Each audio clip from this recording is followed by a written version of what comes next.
Light outside the hotel to be on only when necessary. Aside from reducing their capacity, the hotel has also been forced to temporarily cut their employees' wages. At first, we get customers then complaints, but now we get to gain better. So that give the calls for me and cut our salaries 50%. And which time they do, every month with my salary now, I need to do half of right now. I'm gonna have money they give me. Most of we, even though they not cut down staff, but it affects we financially. The way we don't plan with self and the way we for day, we don't cut down. So we just pray that God will solve this situation out. In a bid to halt new infections, the government plans a countrywide lockdown for 3 days from Friday, September 19th. The government hopes the move will assist health workers track down people suffering from the disease. Initially, it's a 3-day lockdown, but after the 3-day, government will consider whether if the result shows that the spread is minimized, we may be tempted to increase the days to some other days. But medical charity Médecins Sans Frontières has warned that the lockdown will not help control the outbreak and could lead to the disease spreading even further as cases are concealed. According to the group, quarantines and lockdowns may end up driving people underground and jeopardize trust between people and health providers. We'll take a break now on Network Africa, but when we return, we'll be looking at the situation in the Central African Republic. Now, in the Central African Republic, the United Nations is formally taking over the peacekeeping operations there, where about 25% of the population have abandoned their homes due to the violence. The new force will largely comprise 6,200 African troops who are already there. There are also 2,000 French troops who will not be part of the UN force, but human rights groups have reiterated that a bigger force is urgently needed to end the violence. In the capital, Bangui, members of a 6,000-strong African Union peacekeeping force that has struggled alongside some 2,000 French troops to restore order swapped their green AU berets for the blue ones worn by UN peacekeepers across the world. The existing African troops are being joined by soldiers from elsewhere, including Morocco, Bangladesh and Pakistan, to make up the force in the C.A.R. The former French colony has been paralyzed by violence for nearly 2 years, deeply divided as its north is mostly occupied by mainly Muslim Selika rebels who seized power last year but were forced to step down in January. UN command will see the mission increase numbers to about 12,000 and should secure better financing and air support for peacekeepers. Before Monday's transition, in addition to the AU force known as MISCA, a French peacekeeping operation dubbed Sangari, as well as European Union UFO troops, had been deployed in the country as the violence threatened to spiral into genocide. The force, to be known as MINUSCA, will have up to 10,000 troops, 1,800 police, and 20 corrections officers. The mainly Muslim Selika seized power last year, perpetrating abuses on the majority Christian population that triggered waves of revenge attacks, leading to thousands of deaths and displacing hundreds of thousands of civilians. The violence has killed thousands and forced around 1 million, that is about a quarter of the population, to flee their homes during the crisis.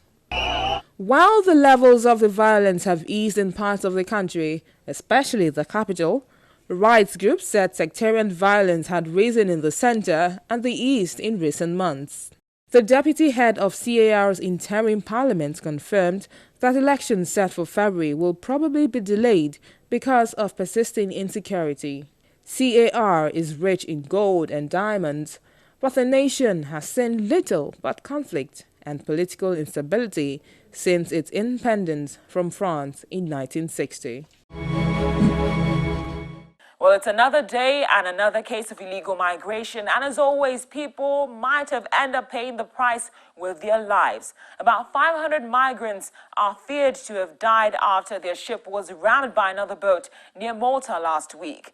2 Palestinian survivors told the International Organization for Migrations, that's IOM, that the boat had been intentionally sunk by traffickers. More than 2,500 people are now believed to have drowned in the Mediterranean Sea in this year alone. Well, after the break, we take a look at how you could make a difference with your two-step. Welcome back. You're still watching Network Africa on Channels Television. Now, before we wrap up the show, let's touch down in Uganda, where ghetto kids have just taken to the stage at a concert in the capital, Kampala. Now, these young dancers are all former street kids who found fame with their intricate dance moves.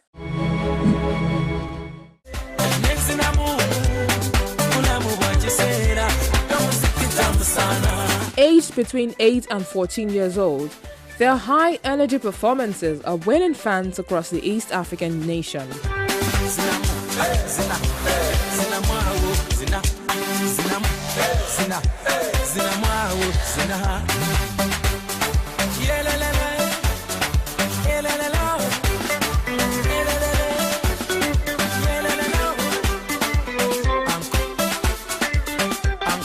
These days, all their performances are packed, drawing hundreds of young fans.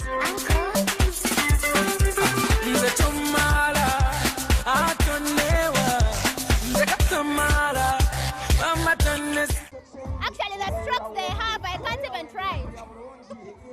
They are way too good. These those kids have got that talent. They really know how to rap. They know how to twist the waist. I think they'll make it in the future. They'll be great celebs of this nation. Yeah. The Ghetto Kids' popularity has been growing since they posted this video on YouTube in January this year. The video, which sees them dancing to the song C.A.R. Lost by local musician Eddie Kenzo, now has over 5 million hits.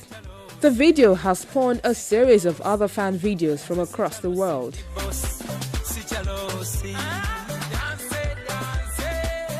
From the story that we did, we learned that this is how some of them were not going to school, and now they are going to school just because of that video. Because that video has opened very many doors for them. Yeah, the musician Eddie Kenzo has featured them on so many other has featured them in so many other videos of his, and then people are inviting them for more events, weddings, and I don't know, different functions, school functions, like children. So now, a children's event is not a children's event if those children do not come and perform. Alex Sempida is one of the principal dancers of the group.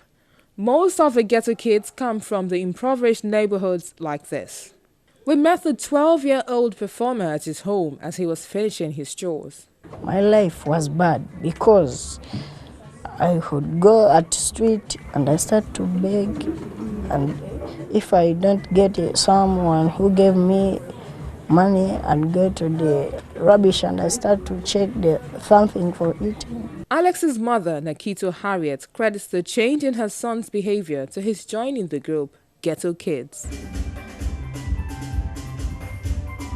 To perfect their moves, the kids practice nearly every day with their instructor and mentor, Dawuda Kavuma.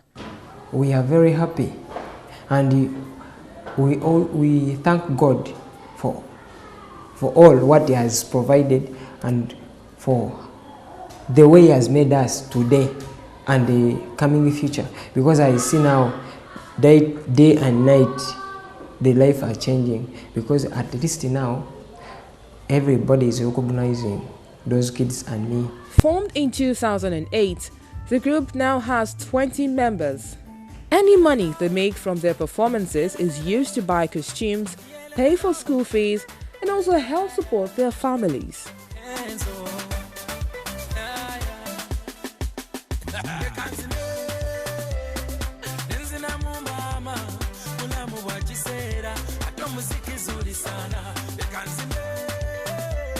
if I become a real superstar, I want to first help those people because they are like our fans.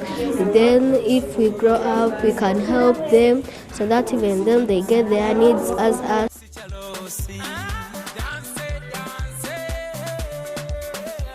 Life is slowly changing for the ghetto kids. They hope their newfound popularity is not simply a fad, but through dance and music, they can build a future for themselves and their families.